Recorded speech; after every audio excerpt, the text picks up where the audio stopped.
მოგესალმებით ძვირფასო მეგობრებო. ვაგრძელებთ აფხაზეთის საინფორმაციო ანალიტიკური ცენტრის გადაცემათა ციკლს საუბრები ბრეხალოვკიდან. დღეს ჩვენი სტუმარია ცნობილი სოხუმელი ბატონი ფრიდონ კვიციანი. მიხარია რომ ბატონო ფრიდონ ჩვენ ხვდებით ერთმანეთს აქ რესტორან გაგრაში, რომელიც დღეს ჩვენ ფაქტობრივად მასპინძლობს. და ძალიან ბევრი ადამიანი მეკითხება ხოლმე, ეხლა ეს საოცრება რაც სოხუმში იყო, ერთ-ერთი საოცრებათაგანი არის ბრეხალოვკა. ბრეხალოვკაში იკრიბებოდნენ სხვა ეროვნების წარმომადგენლები, საუბრობდნენ სპორტზე, საუბრობდნენ ახალ ამბებზე, ჭორზე, მართალზე, პოლიტიკაზე, მაგრამ რაც თავარია, მათ ჰქონდათ ძალიან დიდი ურთიერთობა და იყო კიდევ სოხუმური იუმორი. ეს ზღვის ქალაქებს ძალიან ახასიათებს. ძალიან მინდა ბატონ ფრიდონ გაიხსენოთ ის ამბები. მივესალმებით სოხუმელებს, ჩვენ საყვარელ აფხაზეთის ხალხს. სოხუმში ერთმანეთს არ ვეკითხებოდით ნაციას. წარმომადგენლობა ვინ გინდა იყავი, არ იყო ნაცია, იმიტომ რომ ჩვენ ერთმანეთი ვიყვარდა, ჩვენ სოხუმი ვიყვარდა. სოხუმის სიყვარულის გულისთვის ერთმანეთს პატივცემდით. სოხუმის სიყვარულის გულისთვის ჩვენ ერთმანეთს ყველაფერს ვიტანდით. აი ბრეხალოვკას რო ვეძახდით ჩვენ, ეს ახალი ამბების საამქრო იყო. სოხუმის ახალი ამბების საამქრო. კინო სადაც ბერიკაშვილი რომ ღებულობდა მონაწილეობა, წყაროზე რა სიტყვიანო, წყაროზეო. აბატონო წყარო? ის წყარო ბრეხალოვკა იყო. რაც რამე უნდა მომხდარიყო პირველად იქ ითქმებოდა. იუმორი გინდა, სისწორე გინდა თუ რაღაცა ყველაფერი ითქმებოდა ბრეხალოვკაში. ბრეხალოვკა იყო ჩვენი საბუდარი და ჩვენი ერთად ყოფნისა და თავშეყრის ადგილი. ერთი სიტყვით ხუმრობაც იყო, ისეც იყო. ედიკა ჭანტურია მოდიოდა, ყველა მივიარდებოდი და ედიკა იტყვის ახლა რაღაცას, იმიტომ რომ ედიკა თვითონ რო შეხედავდი უკვე სიცილის გუნებაზე მოხვიდოდი. იმიტომ რომ ისეთი ის ჰქონდა ცხოვრების მანერა ჰქონდა რაღაცა და მე ენა ყიმატი და ყველაფერი. პროფესორი მიშა ახალაია მახსოვს იქ იყო, ჯუღური თქვენი მეზობელი იყო. ჯუღური თუაია. ол დიდი გულშემატკივარი თბილისის დინამოსი და იყო კიდევ სხვა გუნდების გულშემატკივარი, הם პირდაპირ ასე ეუბნებოდნენ. აუ არარატ პრიშოლ, არარატი მოდის. ო სპარტაკ ტისტო. აუ ტორპედო გუშინ წააგო და ყველას თავისი ის ჰქონდა იმ გუნდის მეცახელი, რომელსაც ის გულშემატკივრობდა და ეს იყო სოხუმის დემოკრატია. თუ არარატ წაგებული ჰქონდა ერთი სამი დღე სომხები არ გამოჩნდა. არ გამოჩნდა. ჩემი მეგობარი იყო ერთი ელგუჯაგულედანი ლექტორი იყო. ჩემი ლექტორი იყო და მიყვარდა ძალიან. მიმასწავლიდა. მაგრამ თამაშობდა ისიც ჭადრაკი. და ედიკა და ის ხან ერთი უგებდა, ხან მეორე და მეორე. დანარჩენი მაინდამაინც ვერ ეთამაშებოდნენ. ვინმეს გამოიჭერდნენ, იმათგან მანეთი ჰქონდათ უკვე. ზონდიკებით იყო ფეხზე დასადგომი, შუაში ზონდიკი როა ესეთი. ყველგან ჭადრაკის თამაში მიდიოდა, გეგონებოდა ჭადრაკის სასახლეში მოუვდიო რა. რამდენი გულშემატკივრები ხალხი. გულშემატკივრები კაცო ორი თამაშობდა და 10 გულშემატკივრობდა ამას. და ამას ყვებოდა მერე და იქ აფხაზებიც იყვნენ, სომხებიც იყვნენ, რუსებიც იყვნენ. ბერძნები რა თქმა უნდა და ყველა იყო. მაგრამ ჩვენთვის სულ ერთი იყო. ჩვენ არ ვარჩევდით. ნაციას არ ვარჩევდით. მე დღესაც ვლაპარაკობ იმას, რომ აფხაზებთან ჩვენ საუბარი არაფერი არ გქონდა. არც იმათ დარჩა, მაგრამ ჩვენ სხვის ანკეტს წამოვეგეთ. ჩვენც და აფხაზებიც. რომელსაც ჩვენ დღეს განვიცნით, ნანობთ და აფხაზებიც ნანობენ. ჩვენ ქემაინც ჩვენ ენაზე ვლაპარაკობთ, მაგრამ აფხაზები თუ ასე გაგრძელდა ერთი 10 წელი დღეის შემდეგ და აფხაზური ენა გაქრება. ისინი ასიმილაციაში მოყვევიან. დღეს უკვე პატარა ბავშვებმა აფხაზური ენა არ იციან. მე ერთ რაღაცას გეტყვით. აი დაიწყო ხომ პირველი შეტაკება რო დაიწყო, კომისიის მეორე მხარეზე გაღმა მქონდა წარმოება.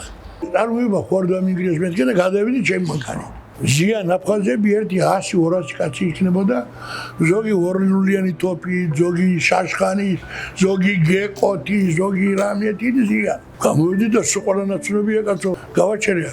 მოვიდნენ ახლა შემთან და დამიწყეს ლაპარაკი. რა მოხდა კაცო, ჩვენ შორის რა მოხდა? და ერთი ხანში შესული კაცი გამოვიდა, ავიძბა იყო გვარად. Феридон, я тебе стрелять не могу, ты меня можешь стрелять? Я говорю, конечно нет. Вот, конечно нет, никто здесь стрелять друг друга не намерен. Что-нибудь надо делать. Я говорю, ради Бога, давайте встретимся, хорошую встречу сделаем, и я говорю, договоримся. Да, ахламе, час пламя. А ты сейчас чего приехал туда? Я говорю, я хочу видеть, я говорю, живой или нет мое предприятие. Вора, как тебе не стыдно, слушай, здесь твое предприятие, кто тронет пальцем. Значит, ты что, нас не веришь, что ли? Если рецкинатес. Он чем цармоебас, их хас винахлебда турме. Да პირველი შეხვედრა წამოვედია, когда ჩონებული იაშა იყო წულუკიძე. იგი მახსოვს. იაშა იყო დიდებული კაცი, რომელსაც დედა ყავდა აფხაზი. ეს ამირან სუბელიანი ამასაც აფხაზის ყავდა და მიმოზოვაია როშაში წავედი და სტარეიშინა რო არის იმათ შევხვდით. იმის შემდეგ კიდე მეორე შეხვედრა ჩავატარეთ. მერე მესამე შეხვედრა ჩავატარეთ, რომელმაც ყველაფერი მოიცვა. მერე გაზეთმა გამოაქვეყნა კომუნისტი იყო გაზეთი. გახსოვთ ალბათ. კი, მახსოვს. რომ რაც ვერ შეძლო კომუნისტურმა პარტიამ, ქურდებმა და ყაჩაღებმა შეძლეს. ჩვენ ქურდები და ყაჩაღები. კი ბატონო, შეიძლება ქურდიც იყო, მაგრამ ვექილიც იყო, ექიმიც იყო და უბრალო გრაკიც იყო. საზოგადოებაში ვისაც სიტყვა ეთქვის, აი სიყვარული უნდა ღებულობდეს, ისაა დიპლომატია. აბა შენ მარტო რო წყვეთ, არდო ასე არა, ყველას გვეწყიდა, მაგრამ ყველამ ჩაამეტეს. ასეთი ამბავი იყო და მე როგორ დაგვშალეს, ესე ძალიან კარგად იცი როგორ დაგვშალეს და დაიწყეს გლობალური ომისათვის მზადება და მართლა დაიწყეს მერე და დამთავრდა ყველა. იმას უკვე ვერ გააჩერებდა ვერაფერი და მე მახსოვს თქვენი მოგონება ჩვენ მყავდა ის საერთო მეგობარი სერგეი ბაგაფში. სერგეი ბაგაფში აი იყო ჩვენი ერთადერთი ადამიანი, ერთადერთი კი არა, ძალიან მოყვარული. ჩვენი სიძეც, ჩვენ მაგას ჩიჩკას ვეძახდით. ჩიჩკას. მე ვნახე იმისი ტირილი, ოპკომიდან რო გამოვიდა, მე მიამბო რომ და დურაკ нас погубито და რაღაცა. ციგ არ მოეწონა. არ მოეწონა რაღაცა და ამიტომ ესე იგი მე ვერავინ ვერ დამაჯერებს იმაში რომ სერგეი ბაგაფს რა ომი უნდა და არ უნდა. არა.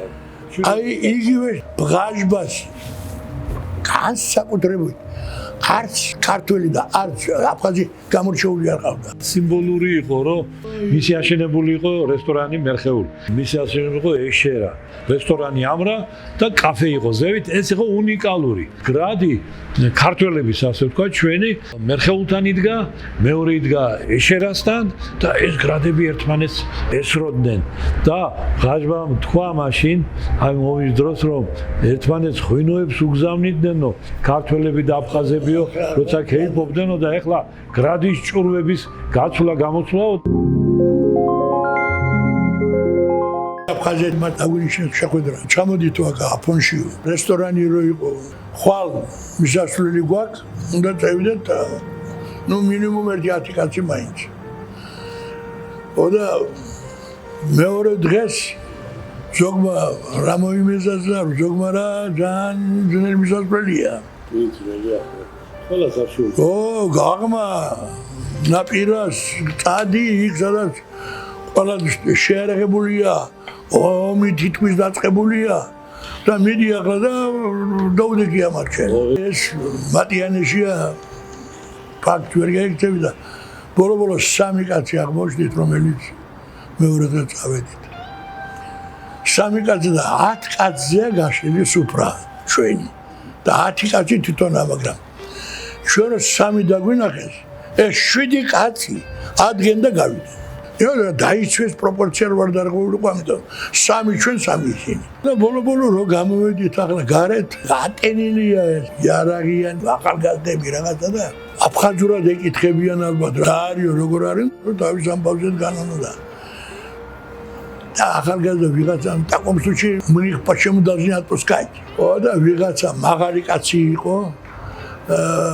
ოდნავ თმაჭაღარა იყო რა, არ ვიცნობ. და მოყიდა ხელი, "Уимеш, дурак! Это наши братья, поэтому пришли сюда, что они на нас надеются". Гачера има. და გამოგვიშვეს ამოვიდით აქეთ. მიდღემ შარდა მოვიწყდება ეს. თორემ როგორი გასასვლელი იყო, აი მართლა დანაღმულზე იყო ეს. ომი ვნახეთ როგორ მონსტრებით შემოვარდა ჩვენ ცხოვრებაში და სულ წუთებში დაანგრია ეს ყველაფერი, რაც ამდენი ხნის განმავლობაში მშვიდობას უშენებია.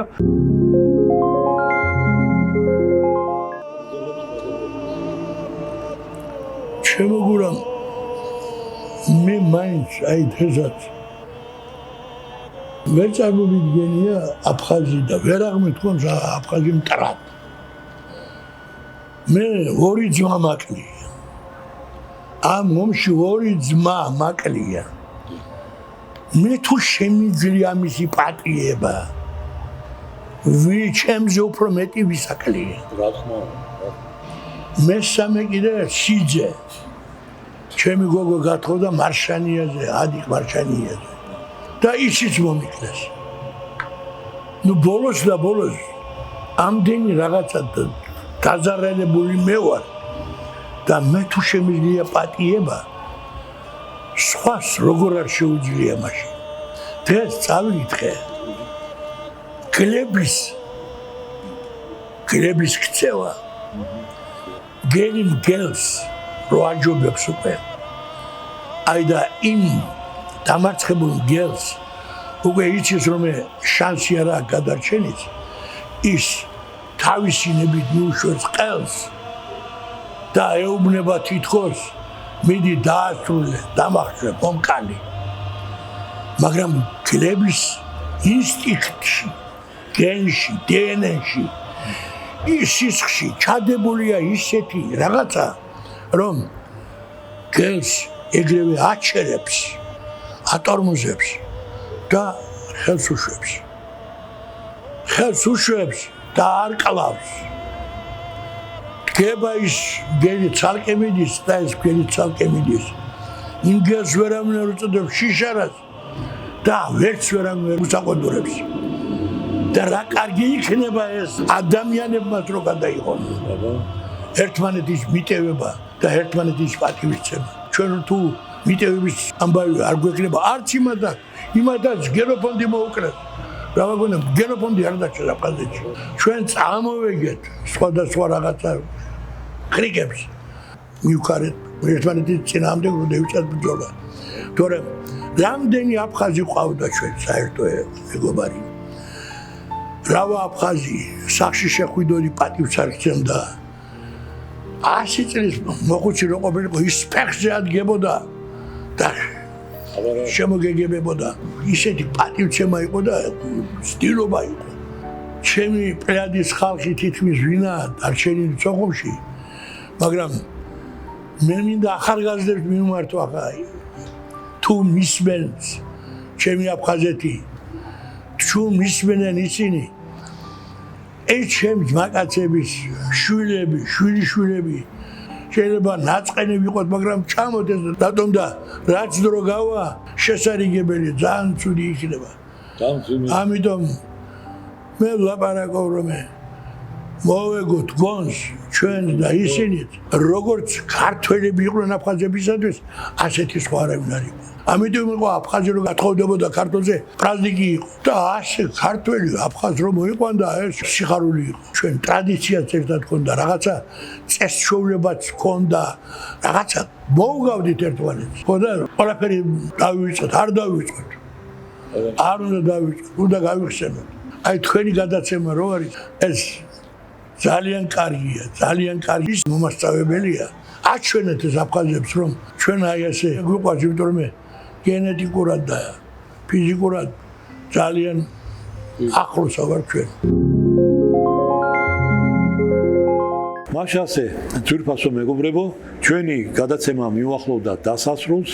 მე მინდა დიდი მადლობა ბატონ ფრიდონ კვიციანს უთხრა, ჩვენ შესანიშნავ სტუმარს. დიდი მადლობა კიდევ ერთხელ გადაუხადოთ ჩვენს მასპინძელ რესტორან გაგრას.